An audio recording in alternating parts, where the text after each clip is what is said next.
ভালো খবর ভাই।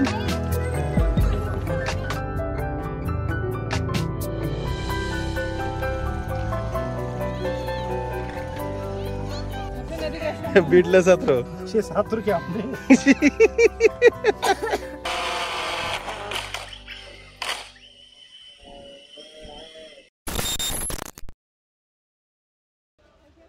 ডিয়ার ভিউয়ার্স, আমাদের 4 দিন 5 রাতের বান্দরবান ভ্রমণের শেষ দিন বিকেলটা আমরা বরাদ্দ রেখেছিলাম মেঘলা পর্যটন কমপ্লেক্স ঘুরে এর প্রাকৃতিক সৌন্দর্য উপভোগ করার জন্য। বিকাল 4টায় বান্দরবান শহর থেকে প্রায় 4 কিলোমিটার দূরে বান্দরবান শহরের প্রবেশদ্বারে মেঘলায় পৌঁছেছিলাম আমরা। প্রবেশ মূল্য জনপ্রতি 50 টাকা। টিকিট কেটে ভিতরে ঢোকার মুখেই পড়বে সম্পূর্ণ মেঘলা পর্যটন কেন্দ্রের একটি ম্যাপ। এটা দেখলে কোন দিকে কি রয়েছে তার একটি পরিষ্কার ধারণা পেয়ে যাবেন। পার্বত্য জেলা বান্দরবানের প্রবেশদ্বারে মেঘলা পর্যটন কমপ্লেক্স সবুজ প্রকৃতি ও লেকের স্বচ্ছ পানির সমন্বয়ে এক অপরূপ প্রাকৃতিক সৌন্দর্যের মিলন মেলা। যেহেতু পাহাড়ি এলাকা, তাই পাহাড়ি ঢালু উঁচু নিচু রাস্তা ধরে ঘোরার জন্য মানসিকভাবে প্রস্তুতি নেওয়াই উত্তম। এক ঝাঁক লোক, ফটোগ্রাফার। কারণ পাহাড়ি ঢালু উঁচু নিচু রাস্তা ধরে হাঁটাচলা করা একটু কষ্টসাধ্য। তবে মেঘলার সার্বিক প্রাকৃতিক সৌন্দর্য দেখার পর এই কষ্টকে কষ্ট মনে হবে না।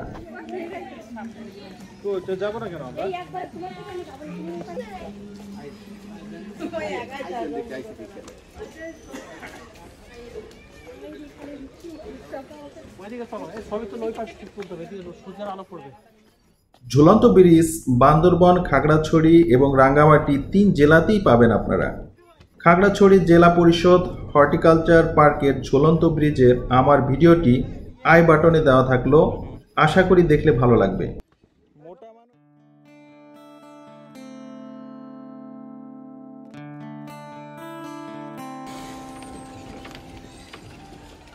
লেকের উপর ঝুলন্ত ব্রিজে হাঁটতে সবারই ভালো লাগে, আর মেঘলায় এরকম 2টি ঝুলন্ত ব্রিজ রয়েছে।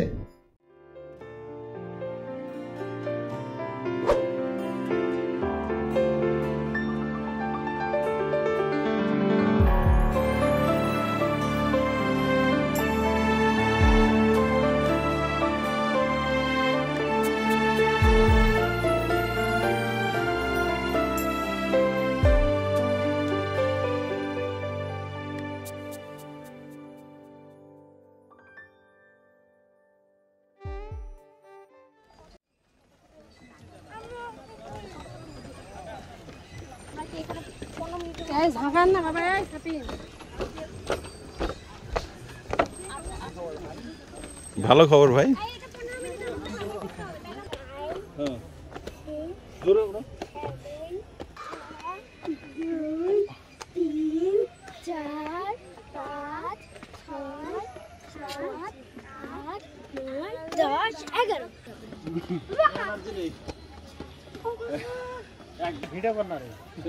বিটলা মাস্টার আর বিটলা ছাত্র কি করিবে, মাঠে নিয়ে গেছে।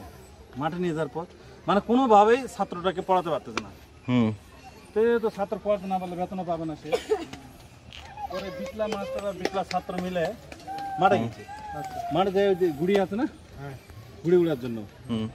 তো অনেক লোকজন উড়াচ্ছে, একটা উড়াচ্ছে। এখন ওকে বলতেছে কত গণ তো বাবা, ওখানে কয়টা আছে, সবাই মিলে গণ তো। বিটলা ছাত্র কোথায় কেউ গণেন না, স্যার আমাদেরকে লেখাপড়া শেখাচ্ছে। কেউ গণবেন না, স্যার আমাদেরকে পড়ালেখা শেখাচ্ছে। সে ছাত্র কি আপনি? বিটলা ছাত্র, বিটলা ছাত্র।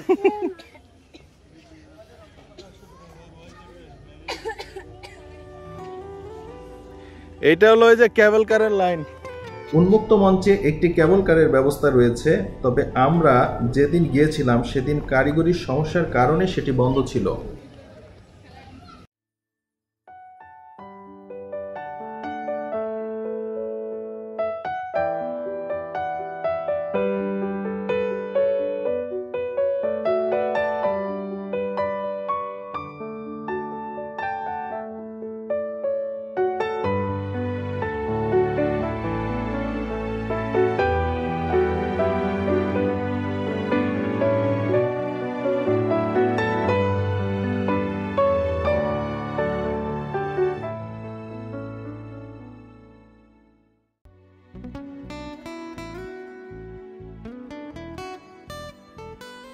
মেঘনা পর্যটন কেন্দ্র ভ্রমণ আমার কাছে স্মরণীয় হয়ে থাকবে, কারণ এখানে যখন ড্রোন উড়াচ্ছিলাম তখন হঠাৎ করে ড্রোনের সাথে রিমোট কন্ট্রোলের কানেকশন হারিয়ে গিয়েছিল এবং ড্রোনটি হঠাৎ নিচে নেমে গাছের ডালের সাথে আঘাত লেগেছিল।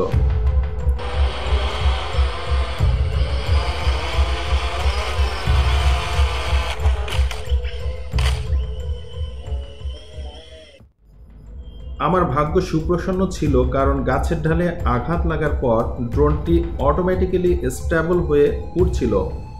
5-7 মিনিট পর আবার যখন আরসির সাথে কানেক্টেড হয় তখন আমি ড্রোনটিকে নিরাপদে নামাতে পেরেছিলাম।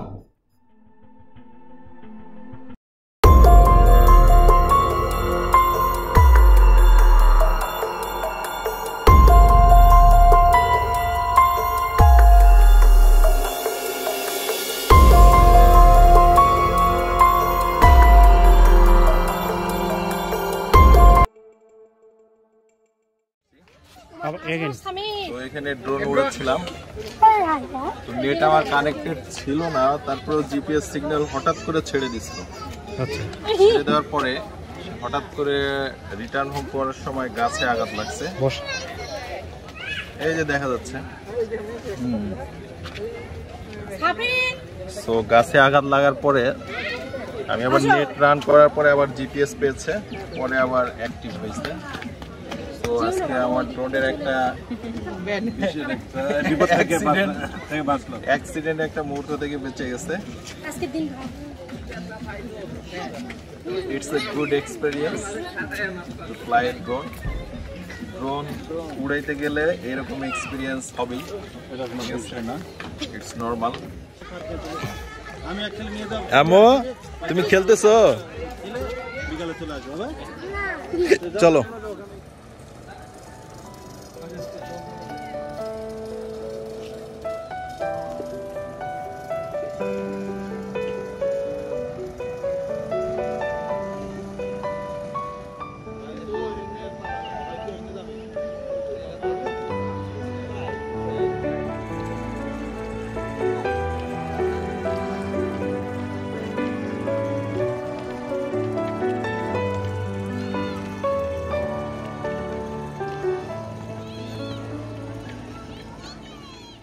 এখানে মিনি চিড়িয়াখানা সাফারি পার্কও রয়েছে, কিন্তু আমরা বান্দরবন ভ্রমণের শেষ প্রান্তে এসে কিছুটা ক্লান্ত ছিলাম, তাই বাচ্চাদের নিয়ে ছোট শিশু পার্কে চলে এসেছিলাম।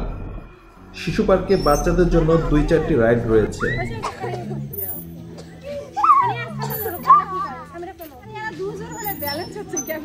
শেষ পর্যন্ত দুলাভাই পাহাড়ে চড়ায় ছাড়লেন আপনি। হ্যাঁ, এটা একটা কথা। মেঘলায় নিচ থেকে ঢাল বেয়ে উঠতেই আমাদের অবস্থা মোটামুটি সবারই। এই যে বাবু বাচ্চা খারাপ অবস্থা।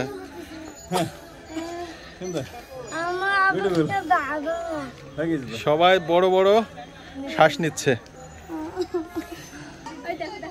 সাবাস সাবাস, ওয়েল ডান।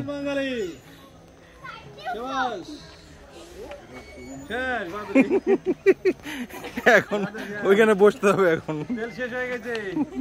বডিটা একটু হালাইতে এভাবে হাঁটলে চার্জ লাগবে না। পাহাড়ে এসে তো এভাবেই তো বডিটা একটু পিছনে নিয়ে নেয়। আরে এখানে দৌড়েলে ভেজাল। না দৌড়াতে হবে, এই জায়গায় হবে। কুজা বুড়া সাফরিন আজকে অনেক ভালো উঠতেছে। ব্যাটারিগুলোর ওয়েট বেশি, ড্রোনের ব্যাটারি। আরে কেবল ছিল ওখানে, সব থেকে হলো ল্যাপটপের ওয়েটটা বেশি। ওগুলা রাখে দিতা। ওহ,